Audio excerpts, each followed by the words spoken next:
E aí, galera, beleza? Como é que vocês estão? Meus amigos, o vídeo hoje tá aqui em 6 temas e não é por nada não.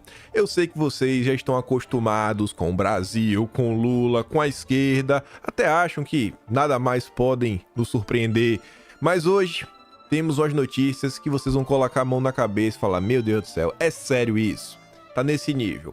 Vamos começar falando de Lula versus Jair no âmbito da educação.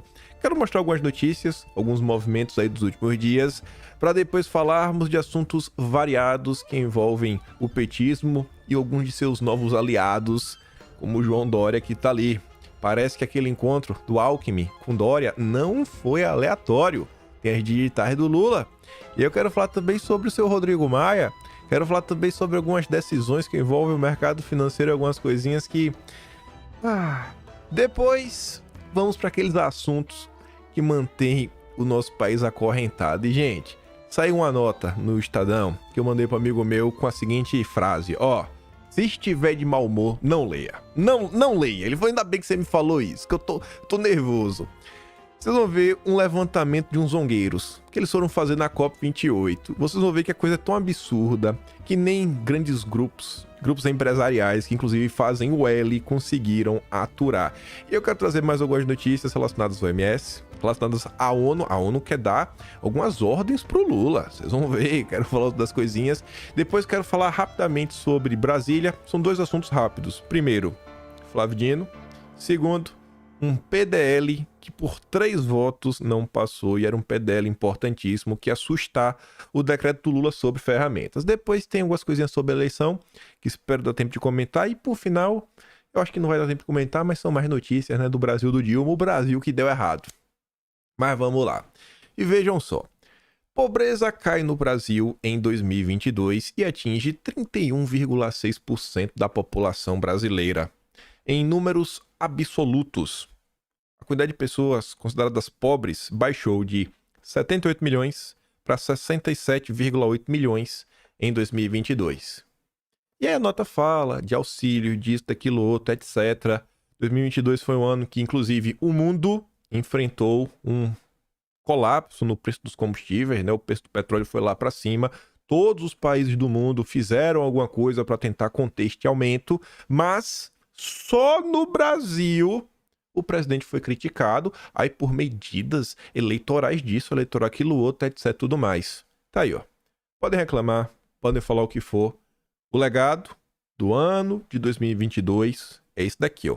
Tirar mais de 10 milhões de pessoas da pobreza.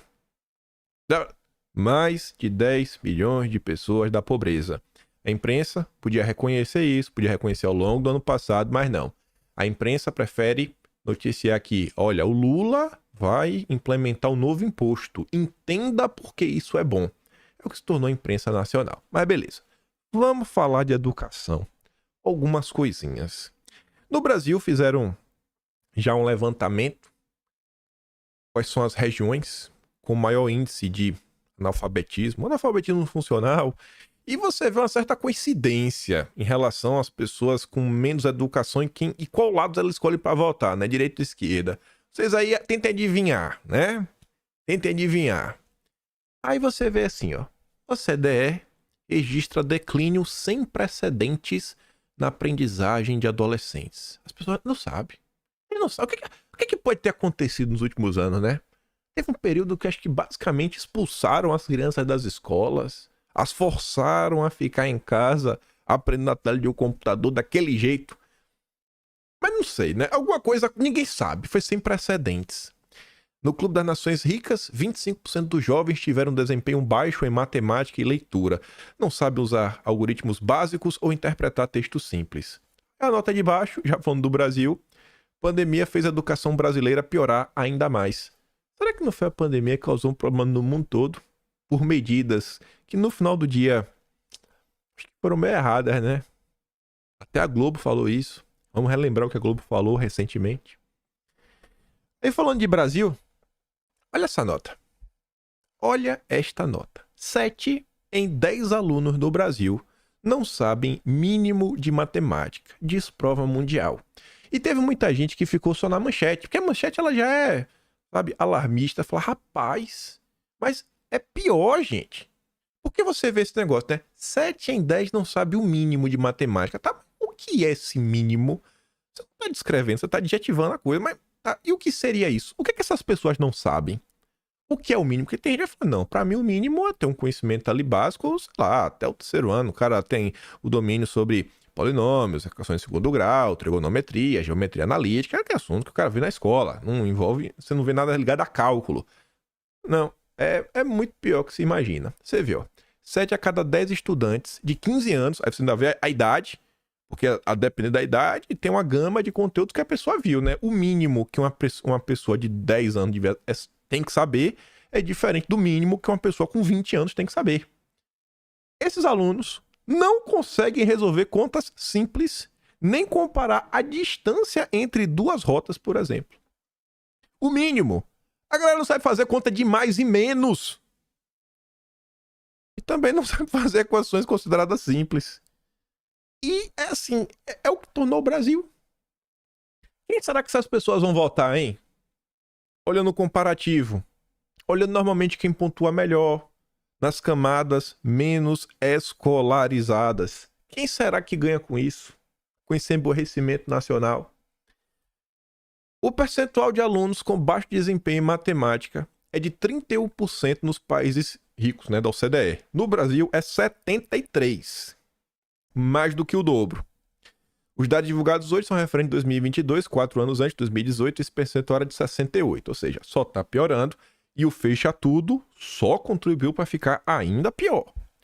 Os estudantes brasileiros mais ricos conseguiram 77 pontos a mais que os alunos pobres na matéria. Você fala, pô, não é isso, é esperado, escola particular, normalmente o pessoal manda bem, só que veja, a desigualdade, entretanto, foi menor em relação à média de 37 nações da OCDE, que fica em 93 pontos. Ele está falando o seguinte, ó, o aluno de escola particular dos países da OCDE, os países ricos, a distância dele para o aluno da escola pública é muito grande. No Brasil, que todo mundo já fala que a educação pública, que assim não tem nem como descrever, né, de tão ruim que as coisas estão.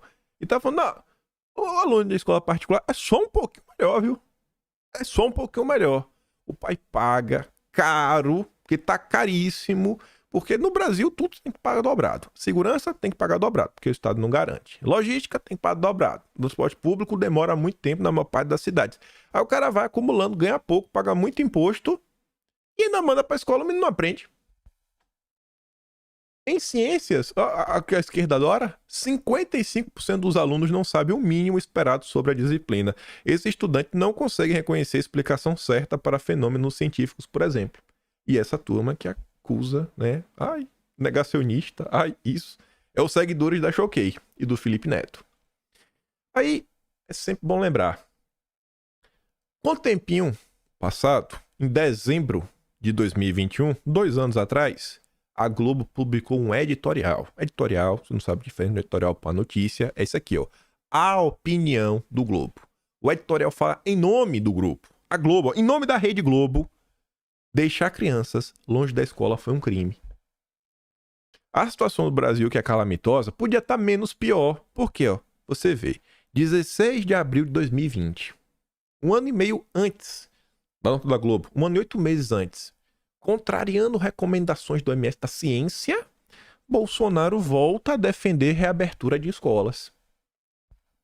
Era o louco. O louco. O louco. Mas tá aí agora, né? Tá aí agora. E o prejuízo quem paga é a nação inteira. Só o pai e a mãe sabe do problema que tem para resolver. Ainda falando de educação, é triste de ter que ver uma notícia como essa. Tem que falar, vitória. Mas, gente, era uma vitória que não precisava existir.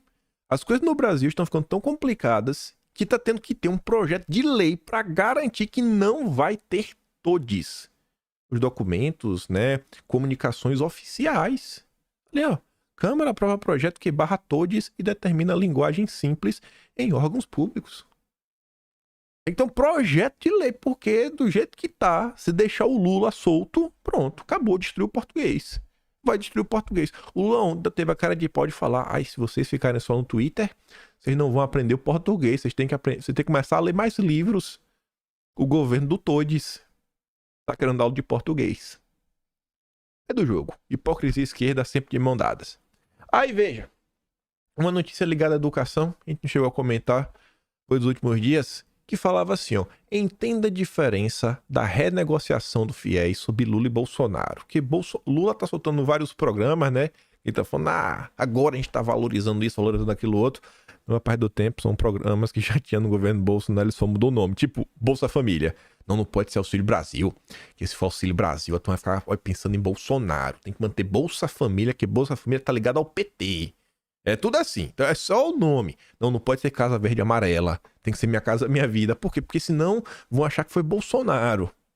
Aí diz, ó, a iniciativa, no entanto, não apresenta novidades significativas com relação à medida que substituiu, aprovado durante a gestão de Bolsonaro, até mesmo o valor máximo de 99% de desconto, enfatizado por líderes do governo, já estava vigente. Só que qual é o bom dessa nota? Coloca ali uma tabelinha de comparação. E eu acho que a matéria foi infeliz. É uma boa matéria, mas ela foi infeliz quando fala que não apresenta novidades. Apresenta muitas novidades, só que para pior.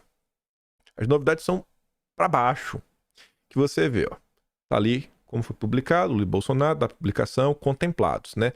Grupo de beneficiários. Divide estudantes, grupo, em 3 grupos. Divide estudantes em 5. Olha a grande mudança. O Lula vai em mais grupos. Não dá nada. Renegociação. Limita as negociações a até 150 parcelas mensais e sucessivas. O de Lula sugere, mas não limita, em até 150 mensais e sucessivas. Mudou um pouquinho.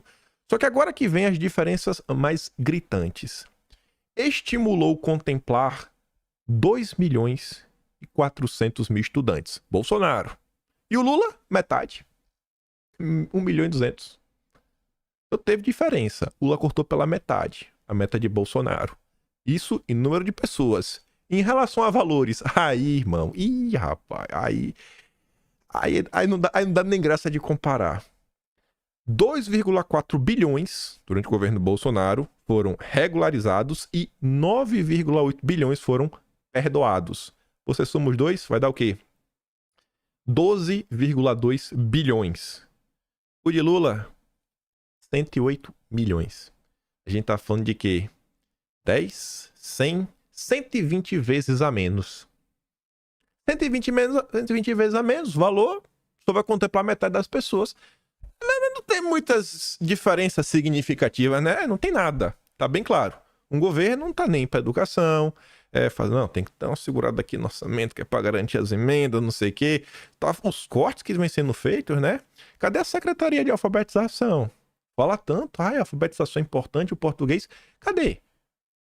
O único governo da história desse país que um dia alçou a alfabetização a um grau de secretaria para dar essa importância, para ter um foco, o governo Bolsonaro, né?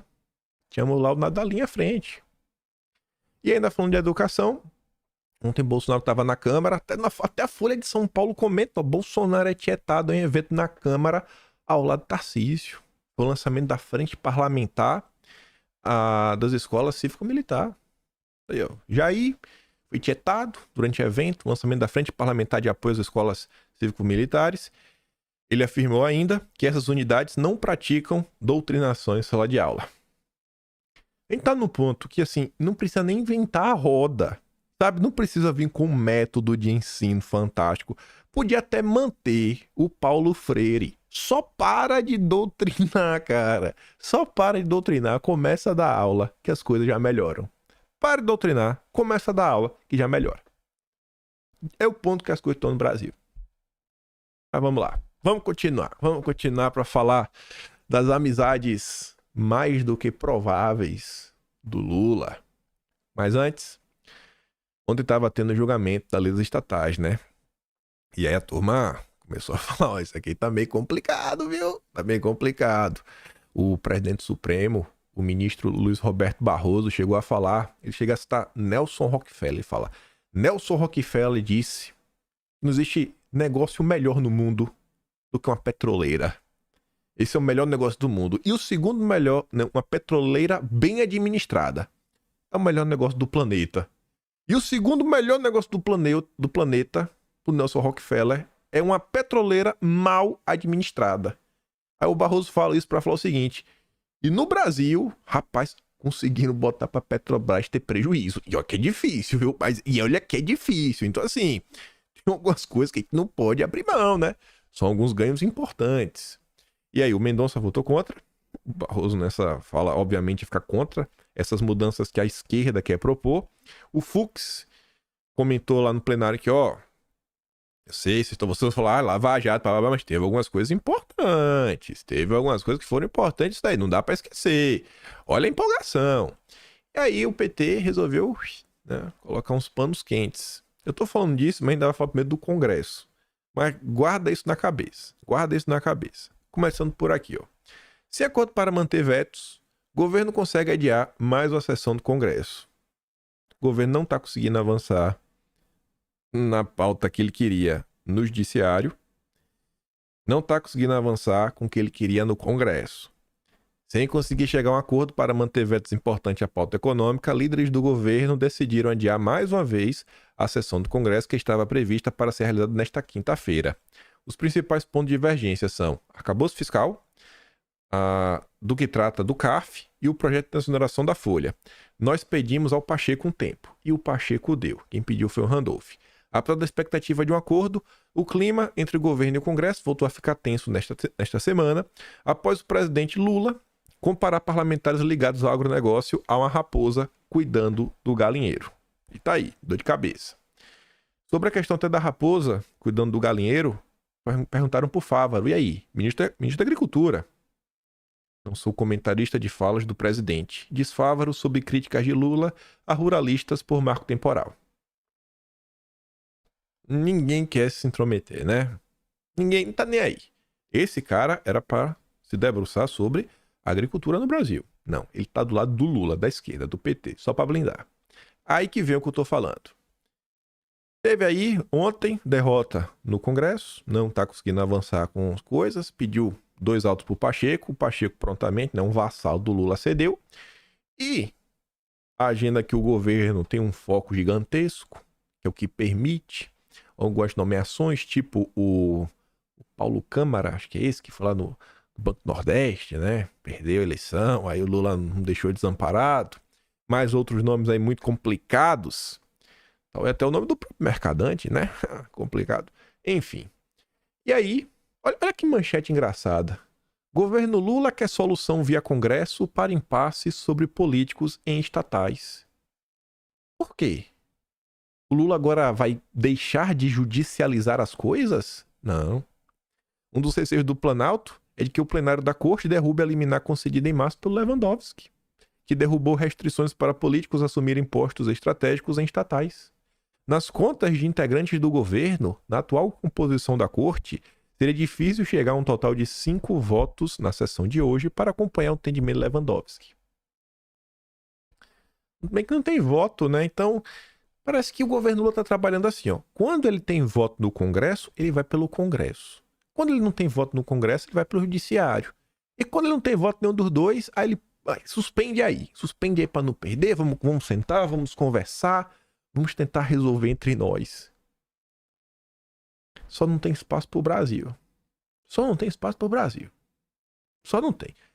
Falar de Lula e agenda nacional é falar de qualquer coisa menos do Brasil. É sempre pessoas, grupos de interesse, propostas estranhas. Só não tem espaço pro Brasil.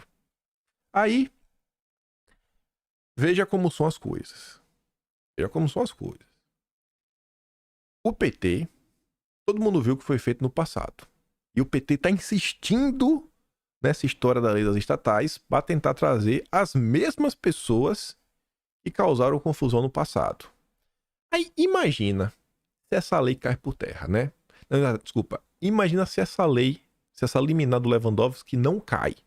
Mas se não cai, ou sei lá, ou até que caia, mas o Congresso vai lá e aprova. Não, agora pode cair. Pode cair toda a companheirada, Petrobras, BNDES, pode fazer a festa. Faz a festa com força. Olha essa notícia. Essa notícia é a cara do que o PT faz quando tem espaço para fazer as indicações dos companheiros. Após ser exonerado na EBC, criador do Dilma Bolada volta a trabalhar com Eduardo Paes com um salário de 32,8 mil. Será que foi contratado pelas suas habilidades especiais?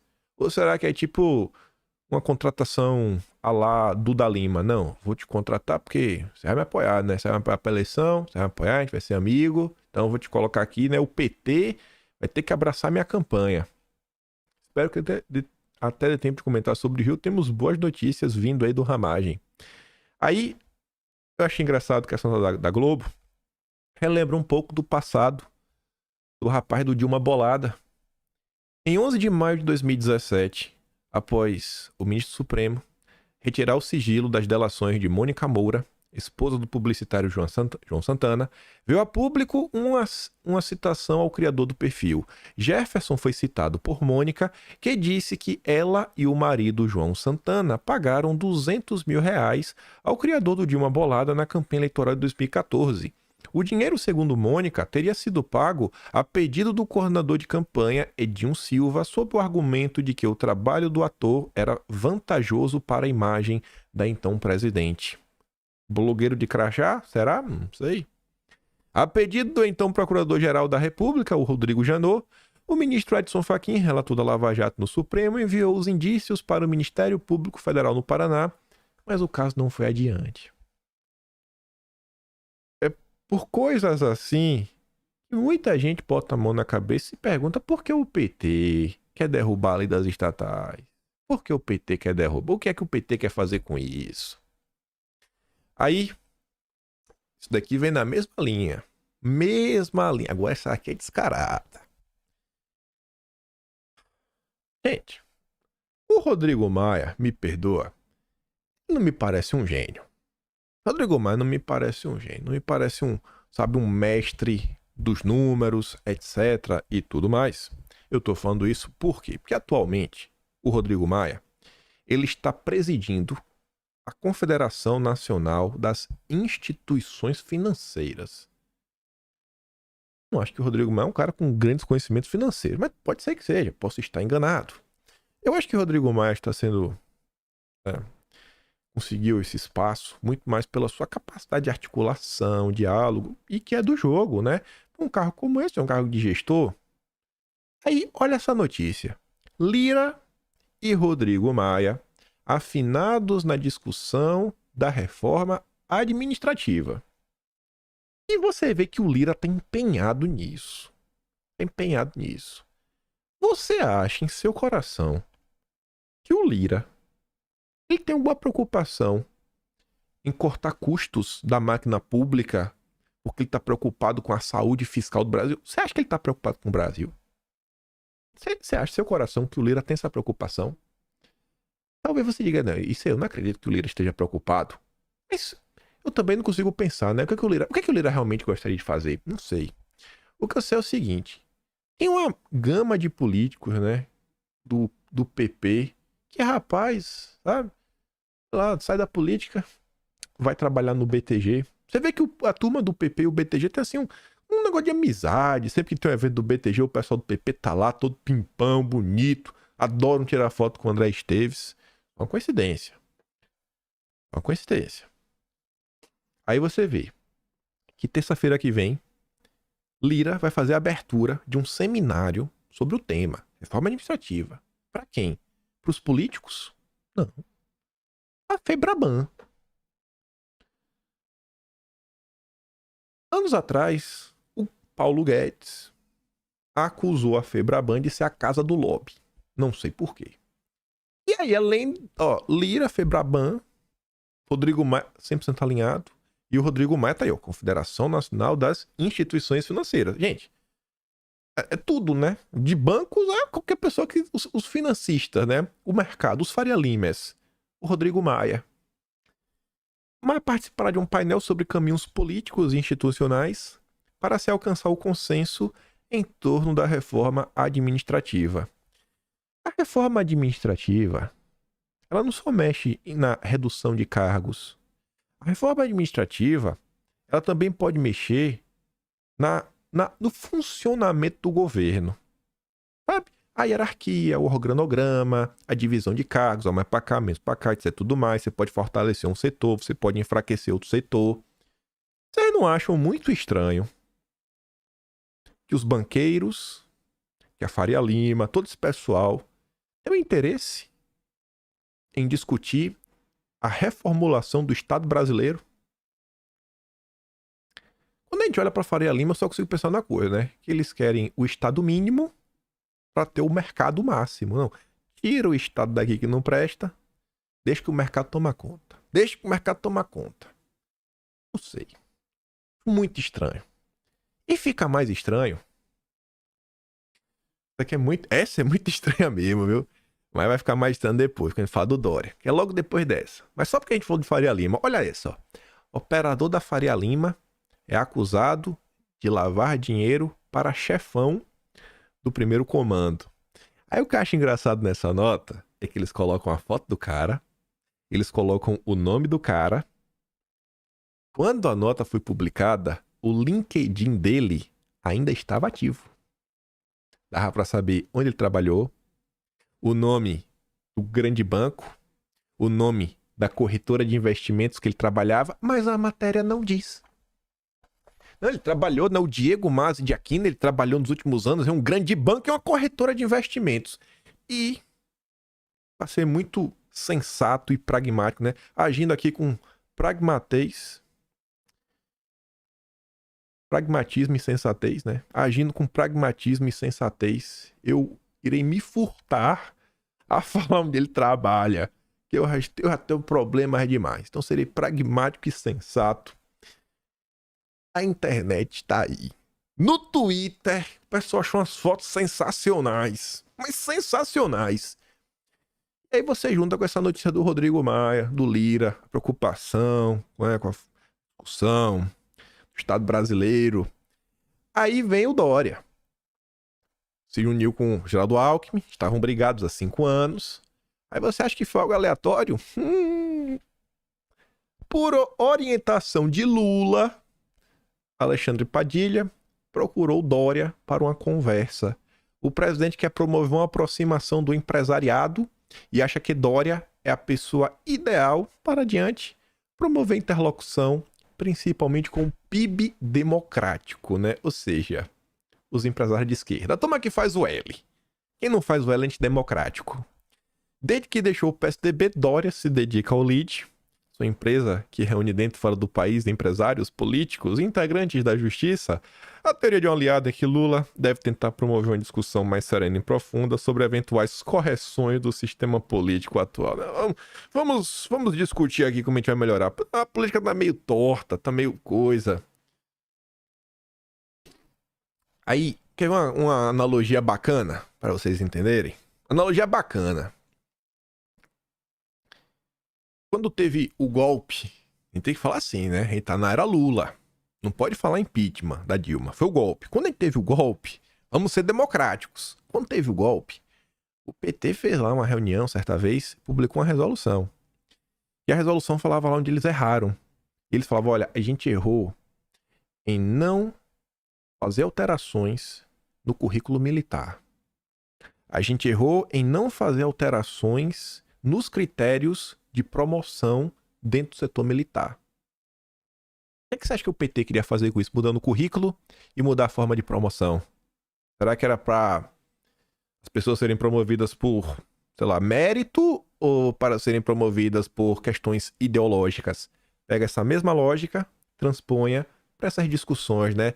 Sistema político, reforma tributária, veja quem tá no meio, veja o PIB democrático.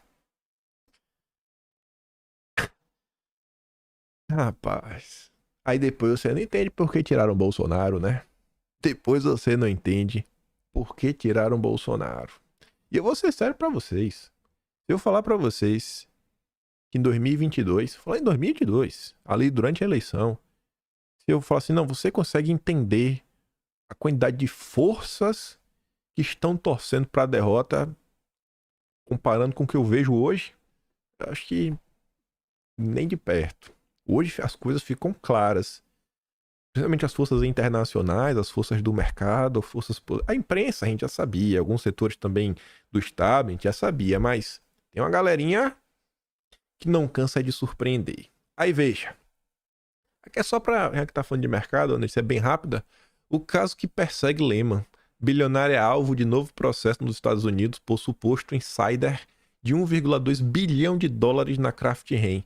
Aí tá lá, uma gestora austríaca, Erst Asset, está processando o bilionário brasileiro e alguns de seus principais sócios na 3G Capital. O fundo quer reabrir um caso baseado em acusações de que eles arquitetaram um esquema de venda de 1,2 bilhão de dólares em ações da Kraft Heinz, com base em informações privilegiadas em 2018, pouco antes da companhia controlada pelo veículo brasileiro divulgar informações que fariam seus papéis despencarem na bolsa. Essa é a turma que vota e apoia a esquerda. Mas vamos lá. Mais uma, nessa linha, modificações, leis estatais, reformulação, reforma tributária. Olha que bacana. O AB certificará novo selo. Vai dar o selinho para os escritórios que estimularem a contratação e promoção da mulher advogada. Selo, é realmente um selo, ó. Promove mulheres advogadas, terá várias categorias de bronze a diamante. Aí o Brasinha diz, ó, depois só terá o selo quem contratar um índio, uma minoria aqui, uma minoria acolá e por aí vai indo. Obviamente que o escritório que não se sujeitar a isso poderá ser mal visto frente aos tribunais. Meio que no início pode ser isso, meio que ser mal visto. Depois, quem sabe... Você pode começar, se existe alguma questão de prazo e de urgência na hora de escolher casos para ser julgados, talvez o seu caso, se você não ter o selinho, seja o último, ninguém tem muita pressa, né? Porque você é meu opressor. A gente tem que fazer uma reparação histórica, né? E vamos indo aqui com as pessoas que são isso, aquilo, outro. Até chegar no ponto que, ó, se você não tem um selo, você não vai poder trabalhar. Ah, mas eu tenho um OAB, e daí? Você tem um selo? Não, então você não pega a tua OAB e vai fazer um concurso público. Resumido, né? E torça para ter vaga para homem. Mas vamos continuar. Esta daqui é aquela notícia que você bota a mão na cabeça e fala: não é possível, velho. Não é possível. Essa que eu mandei para um amigo meu. ONG apresenta na COP relatório de resposta a desmatamento no país. Essa nota já começa a derramar hipocrisia de barril, não é nem de balde, de barril, no primeiro parágrafo. Uma ONG internacional, sempre esse zongueiro descarado, Mighty Earth, vai apresentar nessa sexta na COP a segunda fase do projeto de resposta rápida ao desmatamento, que, segundo eles, está ligado a cadeias de commodities de companhias globais do agronegócio. Já está indo para cima do agro. No evento, serão mostrados dados referentes à cadeia da carne, a carne, sendo que a metodologia para rastreamento da soja ainda está em desenvolvimento. Aí veja, segundo João Gonçalves, o diretor da Mighty Earth no Brasil, o relatório mostrou que 59% dos produtos de carne, e a amostra foi recolhida por voluntários dele, foi uma amostra de 500 e poucos itens, uma amostra pequena, mas, ou seja, 59% das amostras estavam conectados com desmatamento de 546 mil hectares entre 2009 e 2023. Ponto, calma. Não lê ainda o que está em vermelho. Você vê isso daí e você fala, meu Deus do céu, minha Nossa Senhora, 60% da carne do Brasil financia o desmatamento das girafas da Amazônia. É quase isso que você pensa, né? Agora, olha o final. O primeiro parágrafo já termina assim, ó. No levantamento, estão incluídos tanto desmatamentos legais como ilegais. Uai. Eu não sei se vocês sabem, pessoal. Quando você compra uma terra, vamos botar uma terra, sei lá, na região que vocês... Vamos pensar no fazendeiro, o fazendeiro verde. Ele sabe que ele tem que preservar 20%, que a lei manda. Mas ele fala, eu sou verde, eu não vou preservar 20%. Eu vou preservar 60%, porque eu quero dar o exemplo. Eu só vou utilizar 40% de minha terra. Eu estou colocando essa meta para mim. A meta é 20%, mas eu vou aplicar em cima de mim 60%. Ou é o fazendeiro verde. Ele foi lá. Ele é vilão. Porque não pode desmatar nada. Nem o que a lei deixa. Esses são os zongueiros.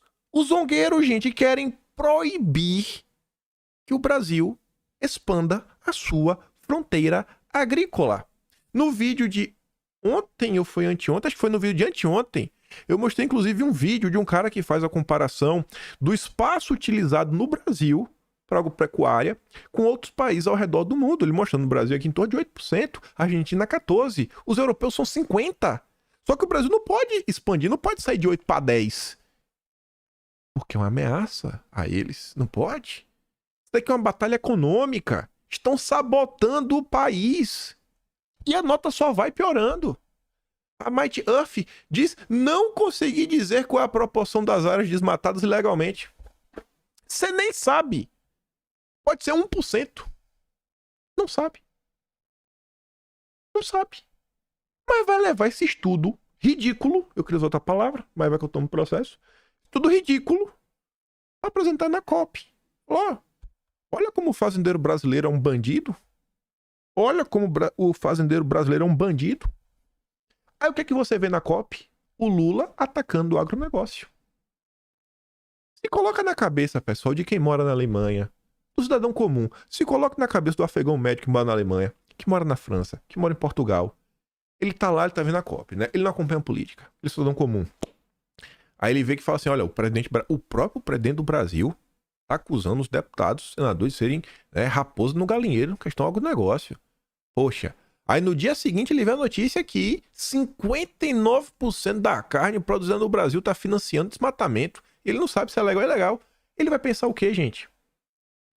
Ele vai pensar o quê? Então, olha como Lula é um descarado. Como Lula é um traidor da pátria, um sabotador. O cara foi pra sabotar o Brasil, pra queimar o filme do brasileiro. E você vê um ministro como Carlos Fávaro, ministro da Agricultura, que não consegue tecer um comentário em defesa do agronegócio. A diferença entre desmatamento legal e ilegal vem perdendo força. Não pode desmatar legalmente? Vocês querem agora impor pro Brasil regra? Olha o que ele disse. Olha o que ele diz agora. Olha a maldade no coração desse homem.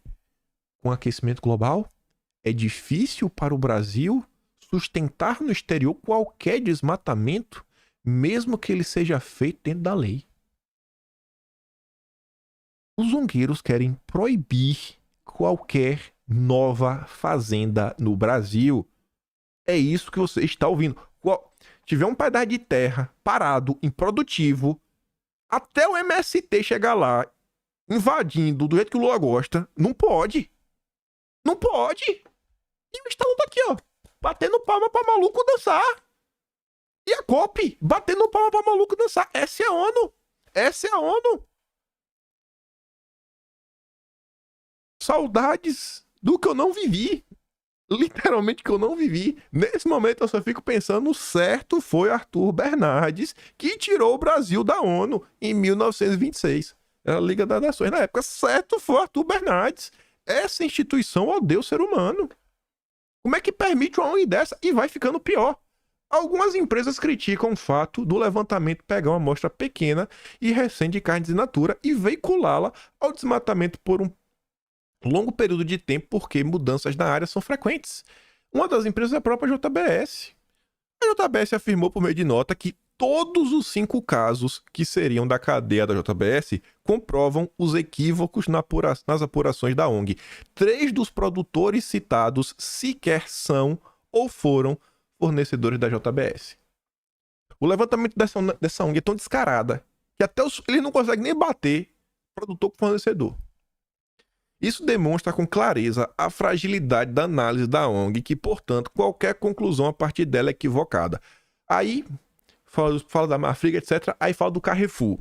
Já o Carrefour afirmou também em nota discordar veementemente da Mighty Earth no que diz respeito à cifra de 59% de produtos da carne ligados ao desmatamento. É totalmente infundada e baseada em falsas suposições. Nesse sentido, a Mighty Earth informou ao Carrefour. Isso aqui é muito absurdo. Em 16 de novembro, sobre um alerta relacionado ao desmatamento ligado a 6 fazendas. Liga os zongueiros. Carrefour tem 6 fazendas que estão desmatando. Zongueiros, né? Aí lá vai o Carrefour, né? Dos quais, parte delas nunca tinham fornecido ao grupo. O Carrefour iniciou imediatamente investigação e suspendeu de forma preventiva 2 fazendas que demandavam maior aprofundamento. Parte das denúncias, assim, ó, Carrefour, as fazendas que você está comprando é do desmatamento. Eita, eu vou olhar, mas não tô comprando essa fazenda. Eu não compro dessa fazenda. Eu não compro, meu Deus. Aí, olha que absurdo. Um bando de ongueiro descarado disse que tá ruim. Aí, dessas, realmente tinha umas que o Carrefour comprava, que era fornecedor do Carrefour. Com base numa acusação de ongueiro, a Carrefour suspendeu de forma preventiva 2 fazendas. Porque os ongueiros disse. Gente, como é que o ongueiro que tá te falando uma coisa que do início já parte errada, que você já vê que tem maldade, que você já vê que tem acusações infundadas, porque tem alguns fornecedores que você não compra. E aí você ainda leva a sério um pedaço da acusação e você suspende preventivamente para você não ficar de mal com os ongueiros. O Açaí também diz ter bloqueado as relações comerciais com as prioridades mencionadas no estudo. Não estão tomando pressão de ONG. E o pior de tudo é que, principalmente a JBS, é a grande patrocinadora dessa pauta da rastreabilidade. Eu achava que essa questão da rastreabilidade era só para destruir o pequeno e o médio. Mas não é só isso não, agora tá claro. A questão da rastreabilidade é para impedir o Brasil de avançar qualquer centímetro mesmo em terras legais. Tanto que o BNP Paribas, ou Paribas, banco francês, ele não libera mais financiamento para terras que já não forem produtivas desde 2008 na região amazônica. Poxa, eu vou comprar terra, eu sei que tem que preservar 80%, eu vou preservar 95%. Posso pegar empréstimo do BNP Paribas? Não pode. Por quê? Porque o compliance do banco não deixa. Gente, o Brasil está sendo tomado à força. Está sendo tomado à força. E não duvide que essa história de crédito de carbono no final do dia vai ser para gringo, para banqueiro, para mega investidor especulador comprar terra e ele pagar a terra com o próprio crédito de carbono que ele gera. Ou então fazer um projeto que vai levar desapropriação de terras. Você está vendo que os zongueiros já estão pregando. No ponto que o mundo está, o Brasil não pode avançar. Os outros países podem, o Brasil não. É de doer. Aí você olha a esquerda brasileira. Olha o que a esquerda mostra. O agro produz um monte para a Europa. O MST produz menos, mas produz para o Brasil. Aí a menina toma um fact-check, né? 98% do feijão, 86% do arroz e 76% do milho em grãos são consumidos internamente. O arroz orgânico do MST corresponde a 0,14% da produção nacional. O principal destino das exportações do agronegócio brasileiro é para os comunas. O dobro da União Europeia. Então, assim, a imagem é fake news atrás de fake news. E não para por aí. Tá lá a reforma tributária. Enfiaram a porcaria do imposto do pecado. É aleatório? Não, é uma agenda globalista. Impostos sobre álcool e bebidas açucaradas deveriam ser maiores. OMS. No Brasil, inclusive, é mais amplo, né? Porque não é só para isso, é tudo que faz mal à saúde e meio ambiente. OMS, né, pediu governos que aumentem os impostos sobre bebidas alcoólicas e imponham a produtos que atualmente estão isentos, como vinho em alguns países europeus. As bebidas açucaradas também deveriam ser tributadas a taxas mais elevadas. E aí a questão é para desestimular, né, dietas pouco saudáveis. O que me preocupa, porque quem classifica uma dieta saudável ou não? Os nutricionistas da OMS eu não confio muito, viu? Eu pelo menos não confio. Aí, falando propriamente de Brasil, mais uma vez. Lavagem Jamil Chad. E hoje em dia eu entendo por que a esquerda chamava o Jamil Chad de porta-voz da OTAN. Porque ele mora em Genebra, né? É um bonitão, fica lá tocando a flautinha dele. Espero que ele só toque com a boca. E toda vez que ele tem oportunidade, ele vai lá no prédio da ONU. Fofocar e trabalhar contra o Brasil. Aí ela foi lá no prédio da ONU, né? Chefe da ONU manda recado ao Brasil. Deixe o petróleo sobre a terra, né? Ele é o garoto de recados, né? Do Império. Da OTAN, como chamava. A esquerda chamava o Jamil Chad assim antigamente. Volker Turk, alto comissário da ONU para Direitos Humanos, é um especialista em clima, mandou um recado claro a qualquer projeto que possa existir de explorar petróleo na região da bacia da Foz do Amazonas, como prevê uma parcela do governo Lula, né? Eu quero saber que parcela é essa. Porque tá todo mundo contra, principalmente Dona Marina Silva. Em sua entrevista coletiva anual, realizada nesta quarta, o chefe da ONU para Direitos Humanos foi claro sobre o impacto da exploração de energias fósseis. Questionado pelo Jamil Chad, como viu os projetos brasileiros na chamada margem equatorial, ele afirmou: o mundo sabe o que precisa acontecer. Sabemos que estamos numa trajetória que no final do século, e se continuamos como estamos fazendo, teremos aumento de 3 graus. Segundo ele, o impacto seria para além de apocalíptico, um futuro distópico. O que destaca que uma das repercussões seria a elevação do nível do mar, transformação de regiões inteiras em locais inabitáveis. Rapaz, esse mar tá demais. Isso geraria deslocamento massivo, competição por recursos escassos. Essa é a ONU, gente. Esta é a ONU. E esse é o Lula, o vassalo. Precisamos de um fim equitativo de combustível fóssil, de seu uso e exploração. Se há um apelo a ser feito, é o de mantê-lo sob a terra. Lula, não tire. Deixe Lula. Deixe lá, Lula. Seja o vassalo do Biden. Combustíveis fósseis podem nos levar à beira da extinção. No começo do ano, a Petrobras foi impedida pelo IBAMA a perfurar um poço de petróleo no litoral do Amapá. Você vê como são as coisas? Você tem um cara que devia ser jornalista, mas está trabalhando contra o Brasil. Ele é pago para sabotar o Brasil em Genebra, na ONU. Se você procurar a quantidade de notas de pessoas da ONU que mandaram recados para o Brasil, a cada 10 notas, 9 foram publicadas na coluna do Jamil Chad. Esse é o Jamil Chad, porta-voz da ONU no Brasil. Sem piadas, sem piadas. Sem piadas mesmo. Pode procurar. Pode pegar o do Jamil olhar. Correspondente internacional. Porta-voz da ONU. É a função do Jamil Chad. Não tem jornalista aí que, sei lá, é porta-voz da esquerda pra plantar notinha? Pronto. Jamil Chad, porta-voz da ONU. A turma do antagonista não era porta-voz do Moro? Pronto. Jamil Chad é o porta-voz da ONU. Pra sabotar o Brasil. Aí, você vê a diferença, né? Presidente da COP28, o sultão Al-Jaber, falou que, rapaz, não tem ciência não, viu? Sobre essa história aí de... Ai, tem que parar combustível fóssil. Não tem ciência, pra ele não tem ciência. Pra ele não tem. Aí o Globo já falou, ó, a declaração dele contradiz o consenso científico. Porque a própria ONU, né, que promove a COP, diz que o uso dos combustíveis fósseis é o principal causador do aquecimento do planeta.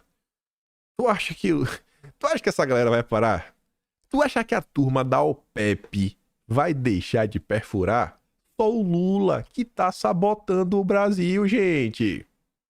Só o Lula, o sabotador nacional. Olha ele e a Dilma, ó. Anunciam um crédito de 8 bilhões e meio de reais do Banco do BRICS para o BNDES.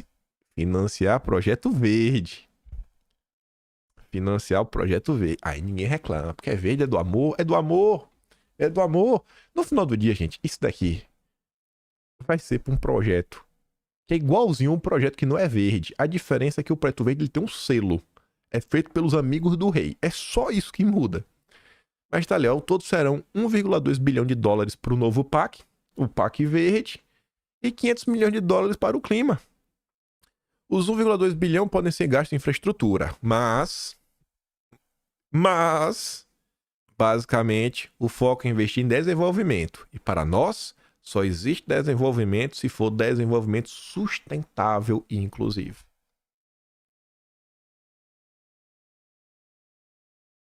A gente tá falando do PAC verde tem tempo, né? Ó quem que vai ter acesso a dinheiro barato. Turma do amor. Será que isso daqui não é um projeto que é inclusivo? Construção de ferrovia no Brasil? Achei esse mapa aqui bem interessante do Amazônia Azul. Ele fala, ó, esforço logístico. Ele fala que a questão do conflito tá acontecendo na Europa, né, Rússia e Ucrânia, tudo mais, todas as confusões. Ele lembra, fala, cara, tudo lá, grande parte, tá indo via ferrovias. E quando destrói, faz, é fácil de você consertar, fazer isso, fazer aquilo outro, né? E o Brasil? As ferrovias que tem são poucas e tá ali tudo na costa. O medo do Brasil tá entregue, né? Para quem quiser vir explorar e colonizar. E ainda falando de investimento, ainda tem outro problema, que é o PAC. Não é questão só o valor pelo valor. Ai, o governo está gastando muito. O problema não é esse. Vamos gastar errado, gastar em porcaria. Você vê isso aqui, ó. Interessante. Só na CNN. É por esse e outro por outro que o crescimento da era petucana é o quinto pior entre as 50 maiores economias do mundo. Um fracasso gigantesco para o país. De 30 a 80 foi o país que mais cresceu no mundo. Tô falando do Brasil. Você vê aqui em relação ao mundo, o mundo investe 27,2% do PIB. As economias avançadas, que já estão bem desenvolvidas, 22,6%. Os países emergentes, 33,5%. E o Brasil, 18%. O 18%, que é pouco, ainda é mal gasto. Ainda é mal gasto. Como é que o Brasil vai dar certo? Olha a diferença de investimento. E ainda é mal gasto. É de doer, viu, gente? Aí vai o Aldo Barbalho, outro entreguista. Na COP, o governador do Pará faz apelo sobre o projeto do mercado de carbono. É a preocupação dele. E a CNI também está apoiando. A CNI, que é a Confederação Nacional das Indústrias, acha que vai aumentar 5% do PIB do Brasil. Como? Não sei. Não sei, porque você não está produzindo nada, né? É só um pedaço de terra que você está vendendo créditos de carbono. Mas eu não sei como é que vai gerar mais dinheiro. Eu acho que é só... Acho que aqui segue a mesma linha do que ele quer fazer com o agro. Impedir que o Brasil se desenvolva. Impedir que o Brasil se expanda. Não pode. Não pode. Não pode. Aí tá lá. Nem vou ler pra não falar com mais rápido que eu já tô. Aqui já é esperado também. Ex-presidente do PSOL, que é o Juliano Medeiros, que é um dos caras que tá à frente aí da campanha do Boulos, quer incorporar temas da COP em programas do Boulos. Agora vai ter a invasão verde. Não é invasão alienígena, mas vai ser invasão verde. Né? O crédito de carbono dos trabalhadores sem teto.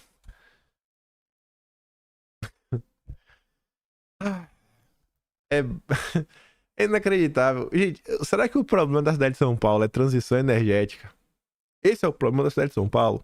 O problema da cidade de São Paulo é adaptação de comunidades carentes a mudanças climáticas. Cidade sustentável. Eu acho que é mais básico o problema da cidade de São Paulo. A questão de logística, né? Segurança pública, que tá um problema gigantesco. Mas não adianta falar. Não adianta. Aqui já era pra estar no próximo tema. Só pra gente ter essa mudança. Aqui era pra ser o próximo tema já. Falar rapidamente o que eu disse sobre a questão do Dino e o PDL. Essa nota, eu nem acredito nem desacredito. Eu desacredito mais do que acredito. Eu não consigo me iludir com uma coisa dessa. De coração. Porque, como eu falei pra vocês, não é a indicação apenas do Lula. É a indicação do Lula e de pessoas muito poderosas no Brasil. Mas ainda assim, tem informação aqui que não tá de todo errado. Realmente tem gente no PT que não vai com a cara do Dino. Que tá falando, a oposição diz que Dino sofrerá traições até no PT em votação secreta. Vai ser quarta-feira que vem, dia 13, essa sabatina. A avaliação é que Dino foi indicado pelo Lula, mas estaria longe de contar com ampla simpatia do PT. 2 desses senadores, segundo a oposição, demonstram torcer o nariz para o atual ministro da Justiça e Segurança Pública, né? 2 dos 8 senadores que o PT tem na casa. Será que é suficiente para alguma coisa? Dia 13 a gente vai ver. A pressão com certeza faz parte, vai ficar registrado na história, tem que marcar posição. Eu tento ser bem realista, acho que as chances do Dino não passar são extremamente baixas. Até daqui, não sei se comentei ontem ou foi anteontem. Eu falei, gente. Não, foi ontem. Eu falei sobre os governadores. E eu usei o exemplo do Caiado, né? Ontem.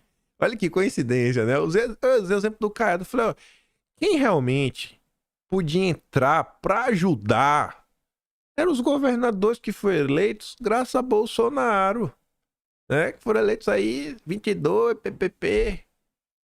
Caiado revela que votaria em Dino Supremo. A nota ali do Mais Goiás, tá ali grifado, ó. O posicionamento mostra que é possível ser de direita no Brasil e acreditar na ciência, como Caiado e votar de forma republicana em Flávio Dino. Ó. Em entrevista ao jornalista Reinaldo Azevedo, o governador Ronaldo Caiado revelou que daria o voto favorável ao Dino. Caiado reconheceu as credenciais do ministro da Justiça para ocupar o cargo. É isso que eu tô falando. Caiado podia fazer pressão junto aos senadores, falar, cara, vamos ver, ó, se tu já tem cargo, tu vai perder o cargo. Se tu não tem, vamos conversar. Se tu tem algum nome bom, vamos ver o que dá pra fazer pra abrir algum espaço e realmente fazer uma pressão contrária. Mas com um time desse, né? Com uma oposição dessa, quem precisa de governista? Com uma oposição dessa, como é que perde? Como é que perde com uma oposição dessa? O Lula tá nadando de braçada. O engraçado é que eu usei exatamente o Caiado como exemplo ontem. Aí, ontem me pinta essa notícia. É de doer. Aí veja. Essa também é triste, viu? Nossa Senhora. Projeto de decreto legislativo. Para ser aprovado, né, a urgência dele precisa de 257 votos. Maioria absoluta da casa, independente do tamanho do quórum. Não precisa estar os 513, né? Não é maioria simples, é maioria absoluta. 257 votos. Para quê? O que era esse PDL? Bancada de Segurança Pública pede urgência para derrubar o decreto de Lula e ampliar, né, o acesso à ferramenta no Brasil. O Lula fez aquele revogaço maluco. A turma ia entrar em campo ontem para derrubar. Precisava de 257 votos. Na terça, o plenário da Câmara pautou o requerimento, mas não votou, né? Para suspender, né, anular os atos de Lula que suspenderam as concessões de novos registros para clubes, escolas, né, e os CACs. Pautaram o requerimento na terça. Ontem teve a votação. Acabamos de perder a chance de aprovar a urgência do PDL que derrubaria o decreto do Dilma. Precisávamos de 257 votos, porém só tivemos 254. Por causa de 3 votos, a urgência foi rejeitada. Sabe o que é pior?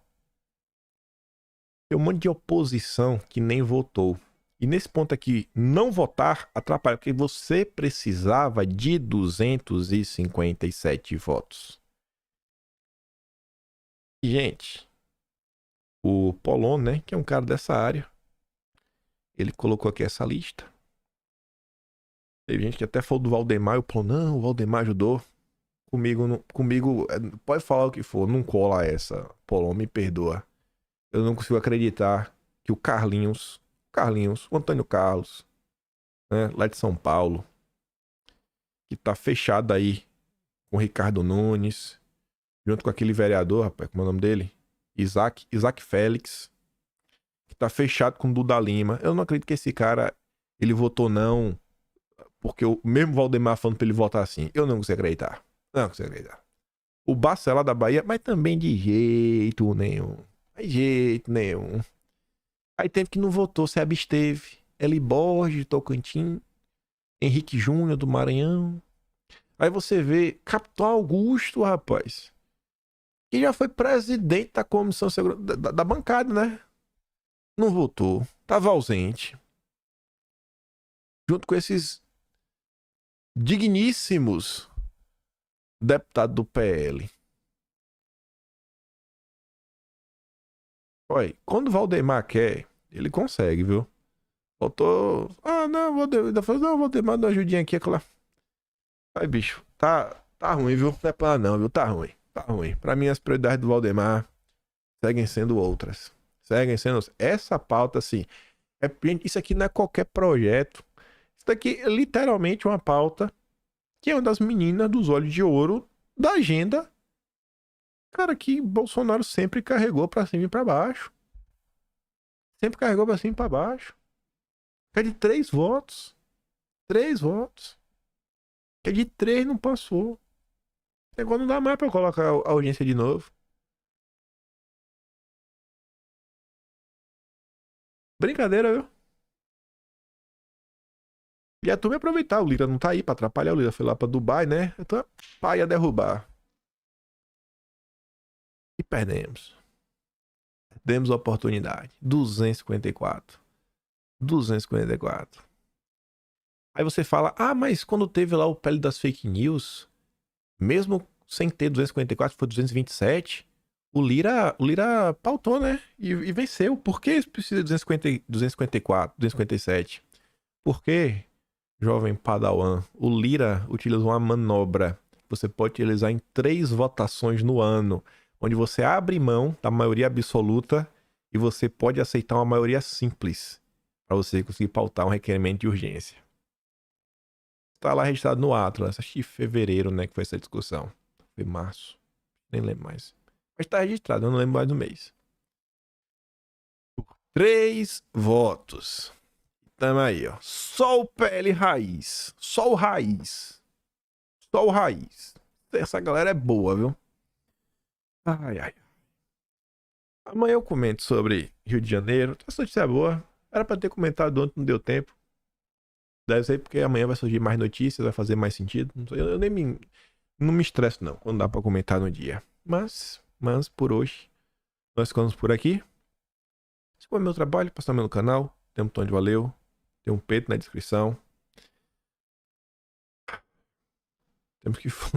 Temos que discutir o Brasil. O que a gente quer é o Brasil. Porque vocês estão vendo, né? Quais são os planos dos zongueiros, os planos da ONU e planos de pessoas que, cara, não devia nem estar se metendo em nenhum tipo de assunto nacional.